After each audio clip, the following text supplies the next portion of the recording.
Beberapa waktu yang lalu, kita disuguhkan pemberitaan mengenai kapal perang Cina yang masuk ke dalam wilayah perairan Natuna.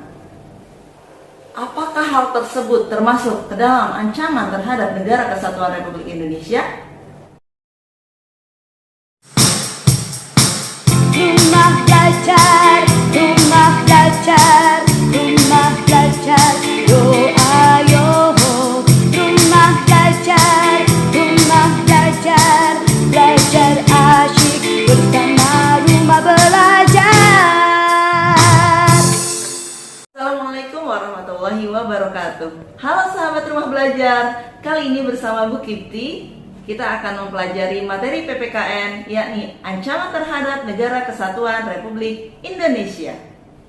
Indonesia merupakan negara kepulauan dengan latar belakang budaya yang berbeda-beda. Keberagaman itu harusnya menjadi kekuatan bagi bangsa Indonesia untuk menangkal semua ancaman yang ingin memecah belah persatuan bangsa Indonesia. Namun, ada kalanya keberagaman tersebut menjadi pemicu konflik yang mengancam dan mengganggu persatuan dan kesatuan negara Republik Indonesia. Sahabat rumah belajar, marilah kita pahami apa yang dimaksud dengan ancaman. Ancaman adalah setiap upaya atau kegiatan baik dari dalam maupun dari luar yang dinilai mengganggu atau mengancam kedaulatan, keutuhan wilayah, dan keselamatan. Sahabat rumah belajar, ancaman terhadap keutuhan wilayah Negara Kesatuan Republik Indonesia dapat berasal dari dalam ataupun dari luar negeri. Potensi ancaman terhadap Negara Kesatuan Republik Indonesia dari dalam negeri antara lain: 1. Separatisme, yakni upaya untuk memisahkan diri dari Negara Kesatuan Republik Indonesia. Contohnya adalah Organisasi Papua Merdeka dan juga Republik Maluku Selatan. Yang kedua, pemberontakan, yakni gerakan untuk merebut kekuasaan yang sah. Contohnya adalah PKI Madiun, G30 SPKI, dan DITII. Yang ketiga, adanya korupsi yang merugikan keuangan negara. Yang keempat, adanya konflik antar suku atau kelompok adat dalam masyarakat. 5. Penyalahgunaan narkoba, pornografi dan porno aksi, pergaulan bebas, dan tawuran antar pelajar yang merusak masa depan generasi muda.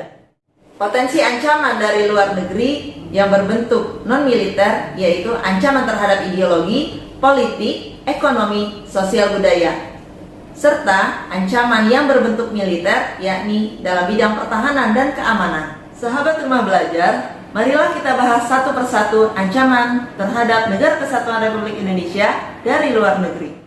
Ancaman terhadap ideologi merupakan ancaman terhadap dasar negara dan ideologi Pancasila. Masuknya ideologi lain yang bertentangan dengan Pancasila seperti komunisme dan liberalisme semakin mudah diterima oleh masyarakat Indonesia di era globalisasi saat ini. Contohnya, sikap individualis masyarakat perkotaan yang merupakan perwujudan dari liberalisme. Ancaman terhadap politik ditunjukkan dengan ikut campurnya negara lain terhadap urusan dalam negeri Indonesia, seperti masalah hak asasi manusia, hukum, dan pemilihan umum. Ancaman terhadap ekonomi dalam era perdagangan bebas perlu diperhatikan. Semakin bebasnya produk luar negeri yang masuk ke Indonesia, menjamurnya restoran asing, investasi asing, dan juga perusahaan asing menjadi ancaman ekonomi nasional. Ketidakmampuan kita dalam menghadapi era globalisasi dan perdagangan bebas akan mengakibatkan penjajahan dalam bentuk baru. Misalnya, sikap yang lebih menyukai produk luar negeri hanya karena gengsi. Potensi ancaman ekonomi lainnya adalah dalam bentuk penjarahan atau eksploitasi sumber daya alam yang tidak terkontrol sehingga merusak lingkungan, seperti illegal fishing, illegal logging, pencurian kekayaan alam, dan penyelundupan barang. Ancaman terhadap sosial budaya dilakukan dengan menghancurkan moral dan budaya bangsa melalui disinformasi, propaganda, peredaran narkoba, film-film atau situs porno, atau kegiatan kebudayaan asing yang mempengaruhi generasi muda Indonesia.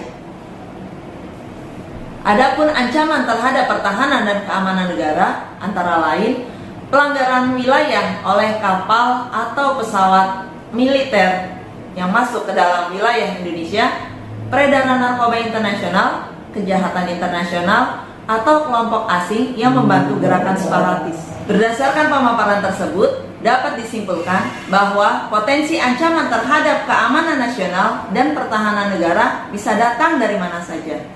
Coba sahabat simpulkan, potensi ancaman apa yang paling besar? Pengalaman menunjukkan bahwa secara instabilitas negara seringkali mengundang campur tangan negara asing, baik langsung maupun tidak langsung. Oleh karena itu, waspadalah dan pedulilah terhadap lingkunganmu. Sahabat Rumah Belajar, demikian materi ancaman terhadap Negara Kesatuan Republik Indonesia. Semoga bermanfaat dan selamat belajar.